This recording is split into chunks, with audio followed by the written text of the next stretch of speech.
Did you ever think about making this super cute multi-purpose smiley pouch which can be used as a bag charm, AirPods case, key cover, coin bag, lip balm holder and many more. Now let's make one for ourselves too.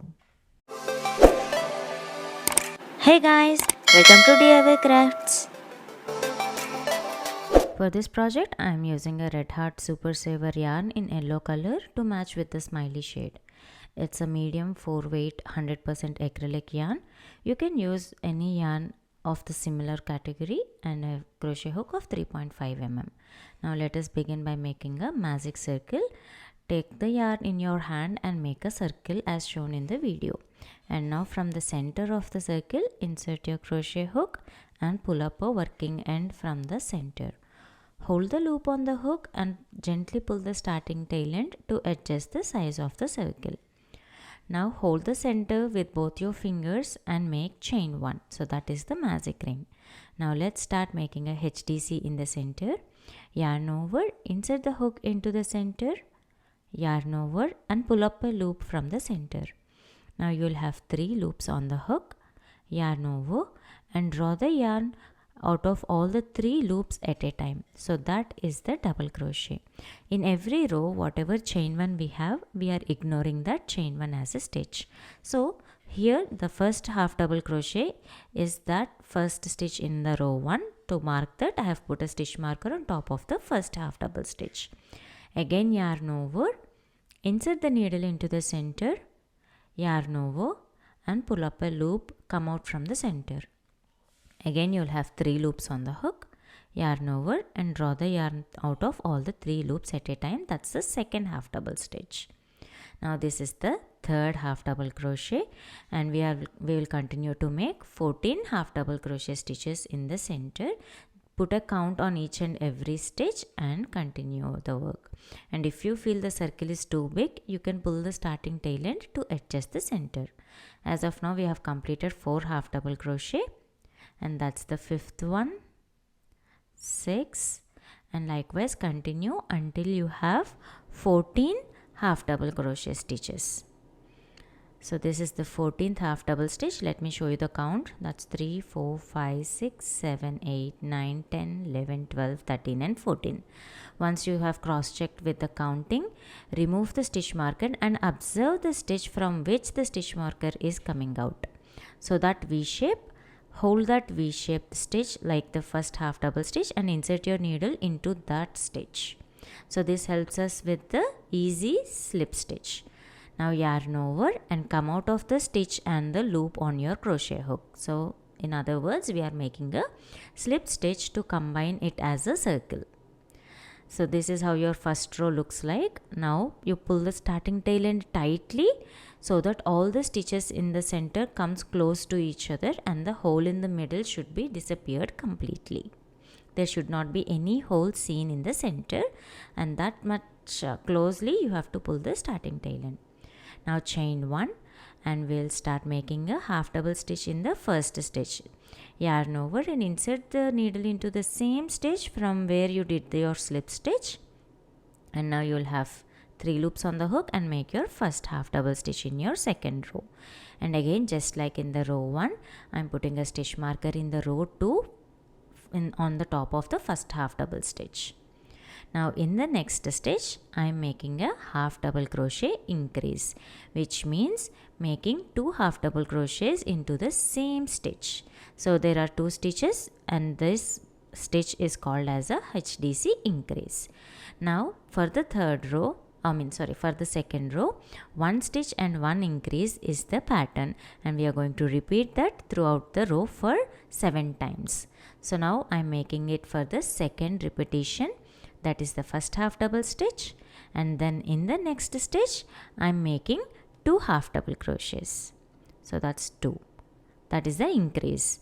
So this total set of one HDC and 1 increase is the second repetition. So let's continue. This is the third repetition. 1 HDC in first stitch and HDC increase in the next stitch. So that is the third repetition, and likewise if you continue you will get a total of 7 repetitions, and by the end of the last increase you will get 21 stitches. Cross check the count, that's like 1 2 3 4 5 6 7 8 9 10 11 12 13 14 15 16 17 18 19 20 and 21.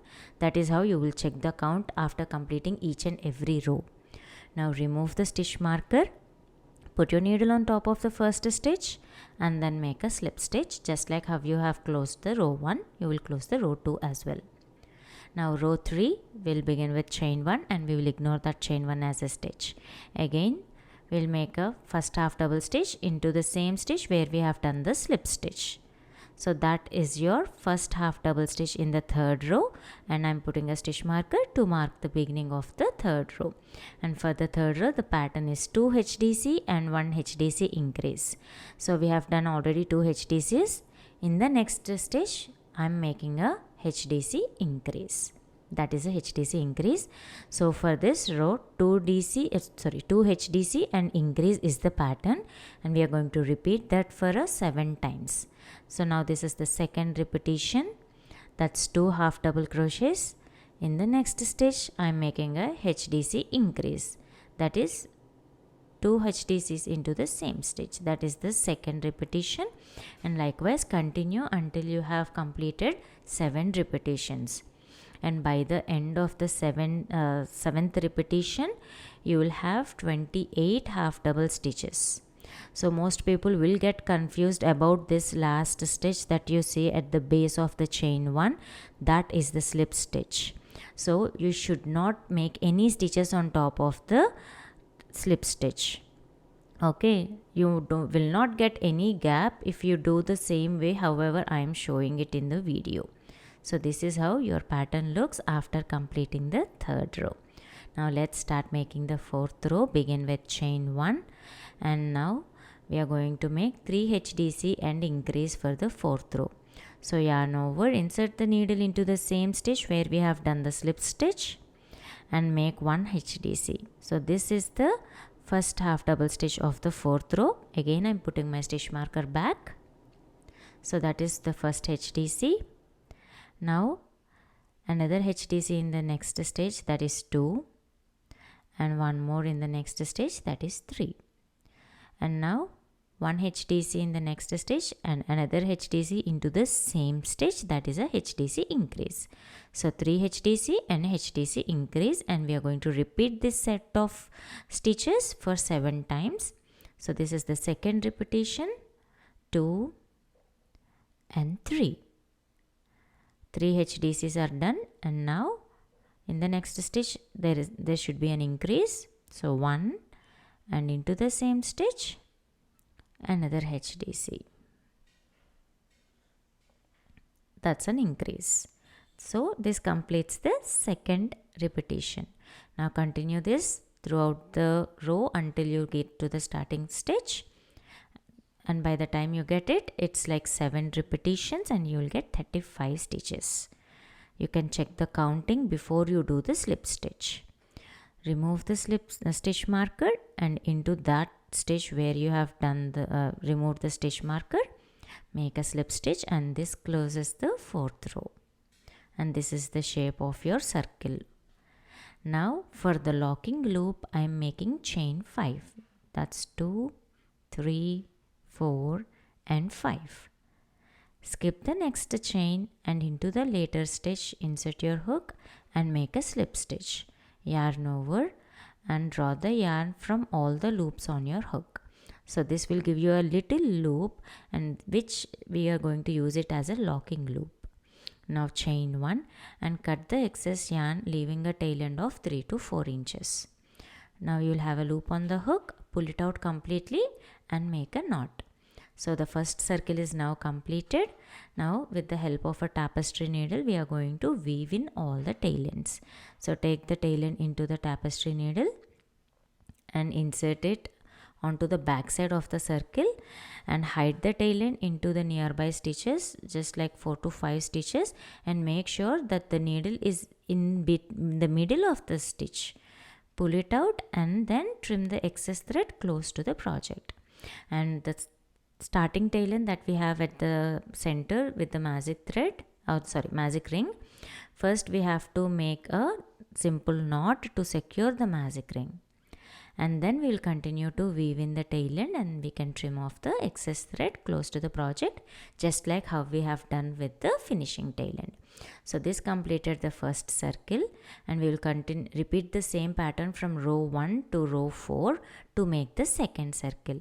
So here I am making the slip stitch of the fourth circle, and now we have to make the hanging thread. So for the first circle we have made a 5 chain loop, and for the second circle for the hanging chain we are making chain 30. If you wanted a longer chain, you can make it up to chain 50. You can adjust the count. Now skip the next stitch and into the later stitch make another slip stitch. So this will give you a long hanging chain, chain 1, and then again trim the excess thread and make the knot. So just like how you have did the finishings, you do the weaving in and tail ends like that. And now put the first circle on top of the second circle with the correct sides facing with each other. So you will have wrong sides on both. Now put a stitch marker by counting or by leaving 2 stitches from the loop.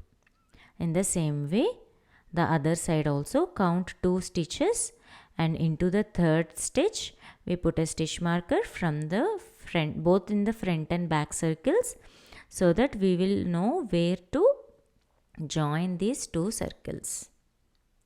So I am just putting a stitch marker. This helps us to identify where to join the circles. So this opening part will act as a open part for our pouch, and now we will start from yellow stitch marker and we will join all the way until the red stitch marker, and by leaving the open space at the middle. And while joining, we are going to insert the needle into the front loop of the first circle and back loop of the next circle. In other words, it's like in both of the circles back loops we are going to attach them. So the front loops will be seen clearly when we flipped our work onto the correct side. Now insert the needle into both the back loops, like the front loop of the first circle and back loop of the second circle, and then attach the yarn. Here for this project I am using a single crochet join. However, you can use a tapestry needle to join, or slip stitch is also fine. Again into the same stitch, into both the loops, insert and drop a loop, yarn over and make a single crochet. If you want, you can put a stitch marker, but usually we do not need any stitch marker as we don't count anything here. It's just for our satisfaction. You can put a stitch marker to identify the first single crochet. Now the next stitch, again I am putting the needle into the front loop of first circle and back loop of the next circle and make a single stitch, and I am going to repeat the same thing into the third stitch as well, and that's the third single stitch. Likewise, continue to attach it until the red stitch marker, in other words 1 stitch before the red stitch marker. Once we have reached the last stitch, I am making the last single stitch as shown in the video. Once that last stitch is completed, make chain 1 and again trim the thread, leaving a tail end of 2 to 3 inches and make a final knot. Again we will weave in all those tail ends and remove all the stitch markers. Your pouch will be ready. Turn it out to get the correct side on the front side. So this is the base, and if you see, because of the single stitch join, we will get a nice edging and stiffness to the project. And now let's add a little face to the pouch. So here the pouch, you can customize it according to your wish. You can add whatever emoji you wanted to make it, but for the project I am just making a simple smiley. So I am taking a small piece of grey color yarn and making a knots of 6 times into the same loop. So here I am making the eyes for the project. I am taking a small piece of grey color yarn and twisting the tail end into the project for 6 times. Once it is done, take both the tail ends and pull the tail ends in such a way that all the loops will form a small knot in the middle. So this forms the first eye, and repeat the same thing with the second thread to get the second eye. Make sure that these two knots are of the same size. Now arrange these eyes on the front part of the pouch. So now I'm going to attach these eyes to the main project. Just by taking all the tail ends into the center of the project, I'm going to do all the finishings once the detailing is completed on the front side. Now the eyes part is completed. Now let's sew the mouth part for the smiley. It's just a simple laughing smiley. So I'm just drawing a small smile using the embroidery method. Just weave in and weave out along the line in between row 2 and row 3 as shown in the video. And once you got a cute little smile on your project, you can take the excess thread to the back side of the project. Now to do the finishings, flip the pouch inside out and we will sew all the tail ends. So you will see all the tail ends. We'll first secure them by making a couple of knots. First I'm securing both the eyes, and then we'll weave in all the tail ends and cut the excess threads. And once all the finishings are completed, turn your project to the correct side outwards. And with that, this cute multi-purpose smiley pouch is now completed. I hope you all enjoyed watching this tutorial. Do give this pattern a try and let me know your thoughts in the comment section below. The written pattern is given in the description. Do check it out. Don't forget to share your work to me on Instagram. See you all in the next video. Thank you for watching. Please like the video, share it and subscribe to DIY Crafts.